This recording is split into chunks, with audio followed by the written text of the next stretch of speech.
흐름들도 잠깐 좀 체크를 해보시면서 오후장 준비를 하시면 좋을 것 같아요.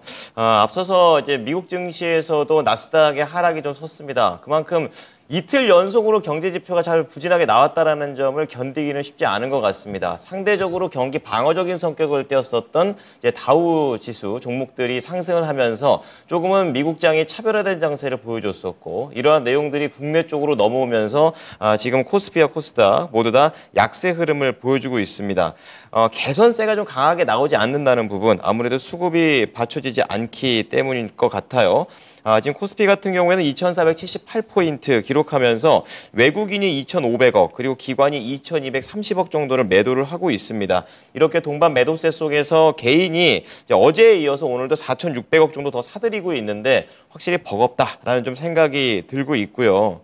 네, 그리고 코스닥 지수 역시 코스피와 비슷하게 지금 외국인과 기관 동반 매도인데 외국인이 확실히 받쳐주지 않고 있는 국내의 장인 것 같습니다.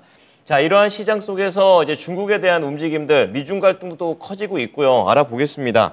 유진투자증권의 백은비 연구원입니다. 안녕하십니까, 연구원님? 네, 안녕하세요. 유진투자증권 백은비입니다. 네. 자, 중국 증시 이제 한 줄 평으로 줄여본다면 어떻게 요약하십니까? 네, 일단 1분기 경기 확인 전에 혼재함이라고 할 수 있을 것 같은데요.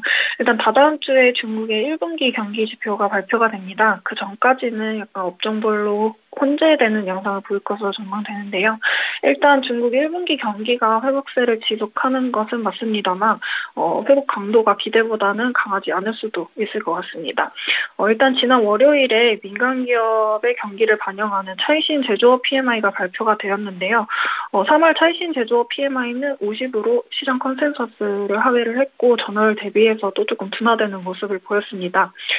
국영기업 경기를 반영하는 국가통계국 PMI도 전월 대비 소폭 둔화했기 때문에 아예 예상하지 못했던 바는 아니지만 그래도 일단 리오프닝 효과가 다소 약화된 모습은 좀 확인할 수가 있었습니다. 특히 이제 세부 지표 중에 수요를 나타내는 신규 수주 지수가 좀 부진했던 부분이 우려스러운 부분인데요. 수요가 충분하게 회복하지 못한다면 이제 제조업 회복에도 걸림돌이 될 수밖에 없는 상황이기 때문입니다. 중국의 경기 회복 기반이 여전히 불안정하다는 점을 반영하고 있다고 보여지고 그렇기 때문에 오히려 중국 정부의 경기 부양책도 당분간 지속될 필요가 있지 않나라고 생각이 됩니다.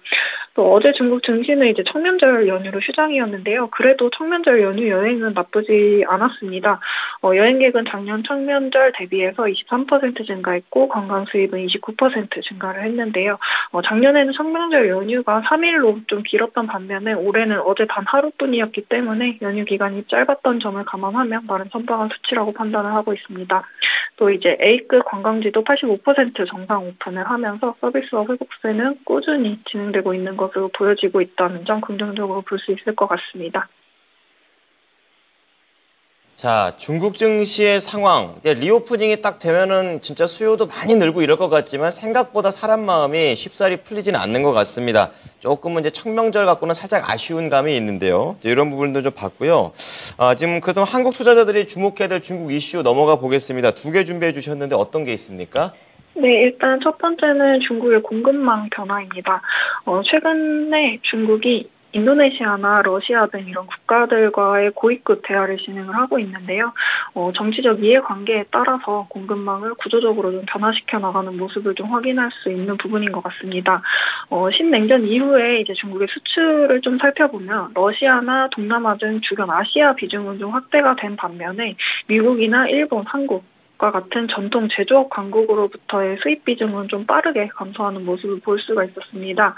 2019년 이후에 중국의 대미 수출 비중은 2.6%포인트 감소를 했고 일본과 한국으로부터의 수입 비중은 각각 2.2%포인트, 2.1%포인트 감소를 했습니다.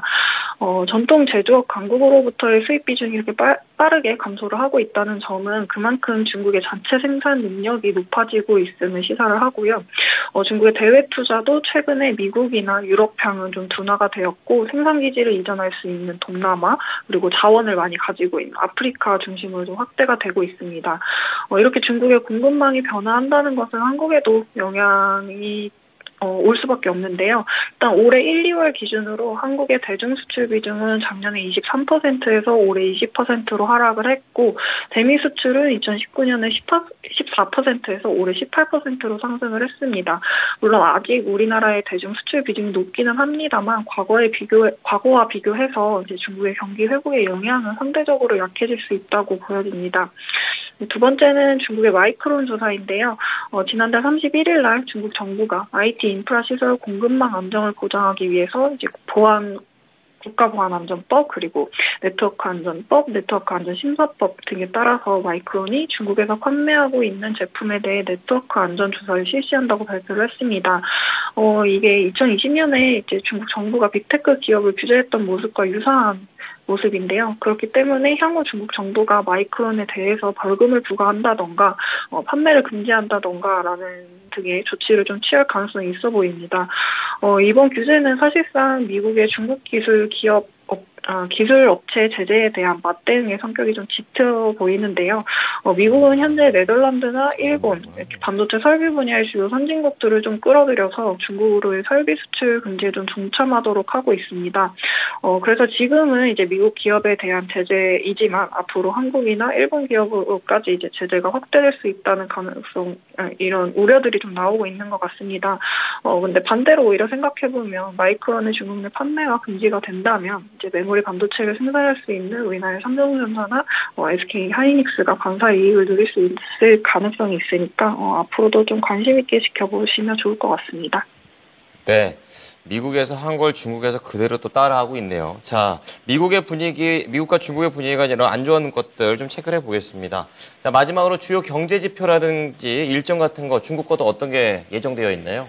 네, 일단 다음 주에 이제 물가랑 수출입 지표가 발표가 됩니다. 2월 중국의 소비자 물가는 1%, 생산자 물가는 마이너스 1.4%로 전월 대비 둔화되었는데, PMI에서도 아까 말씀드린 것처럼 수요 부진이 조금 지속이 되고 있다는 점에서 3월에도 물가는 좀 하락세가 유지될 가능성이 있다고 판단을 하고 있습니다. 수출입 지표에서는 이제 수출은 계속해서 마이너스로 유지할 것으로 보여지고, 내수를 나타내는 수입 증가를 좀 주목해서 보시면 좋을 것 같습니다. 일단 지난달에는 수입이 5개월 만에 플러스로 전환을 했는데 조금 둔화하더라도 증가세를 유지하는지 지켜보시면 좋을 것 같고요. 18일에는 1분기 중국의 경제 지표들이 다 발표가 됩니다. 일단 1분기 중국 GDP 성장률 컨센서스는 4% 안팎이고요.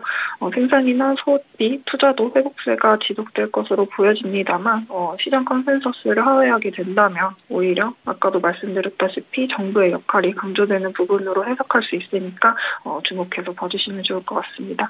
네, 자, 말씀해 주신 경제 지표들 잘 체크해 보겠습니다. 감사합니다. 네, 감사합니다.